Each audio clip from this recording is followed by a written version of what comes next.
नमस्कार दोस्तों, मैं आचार्य डॉक्टर संध्या। दोस्तों, आज फिर से आपके लिए एक बड़ी प्यारी सी कहानी लेके आई हूँ जिसका शीर्षक है ऐसी होती हैं बेटियाँ। तो कहानी कुछ इस प्रकार है।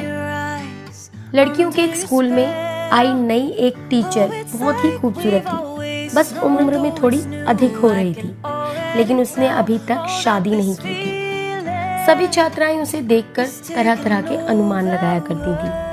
एक दिन किसी कार्यक्रम के दौरान जब छात्राएं उसके इर्द गिर्द खड़ी थी, तो एक छात्रा ने बातों बातों में ही उससे पूछ लिया कि मैडम, आपने अभी तक शादी क्यों नहीं की? अध्यापिका ने कहा, पहले एक कहानी सुनाती हूँ। तो कहानी उसने कुछ ऐसे सुनाई कि एक महिला को बेटे होने के लालच में लगातार 5 बेटियां ही पैदा होती रही। जब 6वीं बार वे गर्भवती हुई तो पति ने उसको धमकी दी कि अगर इस बार भी बेटी हुई तो उस बेटी को बाहर किसी सड़क या चौक पर फेंकाऊंगा। महिला अकेले में रोती हुई भगवान से प्रार्थना करने लगी, क्योंकि यह उसके वश में नहीं था कि अपनी इच्छा अनुसार बेटा पैदा कर सके। इस बार भी बेटी ही पैदा हुई। पति ने नवजात बेटी को उठाया और रात के अंधेरे में शहर के बीचों बीच चौक पर रखाया।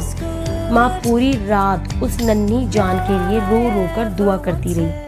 दूसरे दिन सुबह पिता जब चौक पर बेटी को देखने पहुंचा तो देखा कि बच्ची वहीं पड़ी है। उसे जीवित रखने के लिए बाप बेटी को वापस घर ले आया, लेकिन दूसरी रात फिर बेटी को उसी चौक पर रखाया। रोज यही होता रहा। हर बार पिता उस नवजात बेटी को बाहर रख कर आता और जब उसे कोई लेकर नहीं जाता तो मजबूरन वापस उठा लाता। यहाँ तक कि उसका पिता एक दिन थक गया और भगवान की इच्छा समझकर शांत हो गया। फिर 1 वर्ष बाद माँ जब फिर से गर्भवती हुई तो उसको इस बार बेटा हुआ, लेकिन कुछ ही दिन बाद ही 6 बेटियों में से एक बेटी की मौत हो गई। यहाँ तक कि माँ 5 बार गर्भवती हुई और हर बार बेटे ही हुई, लेकिन हर बार उसकी बेटियों में से एक बेटी इस दुनिया से चली जाती। अध्यापिका की आंखों से आंसू गिरने लग गए।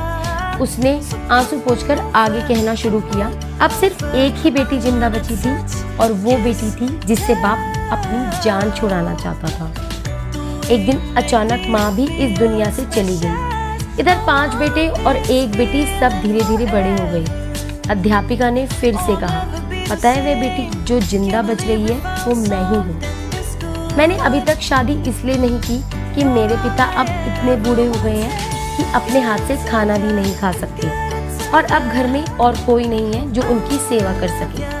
बस मैं ही उनकी सेवा और देखभाल करती रहती हूँ। जिन बेटों के लिए पिताजी परेशान थे, वो 5 बेटे अपनी पत्नियों और बच्चों के साथ अलग रहते हैं। बस कभी कभी आकर पिता का हालचाल पूछ जाते हैं। वे थोड़ा मुस्कुराई, फिर बोली, मेरे पिताजी अब हर दिन शर्मिंदगी के साथ रो रो कर मुझसे कहा करते हैं कि मेरी प्यारी बेटी, जो कुछ मैंने बचपन में तेरे साथ किया उसके लिए मुझे माफ कर देना।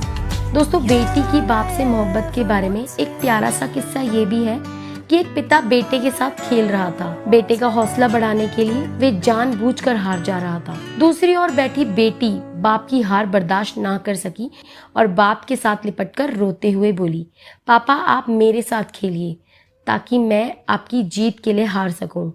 ऐसी होती हैं बेटियां। तो दोस्तों, हमारी इस महान संस्कृति के संस्कारों को हर घर तक पहुंचाइए। मेरी इस वीडियो को ज़्यादा से ज़्यादा शेयर कीजिए और वीडियो को लाइक कीजिए।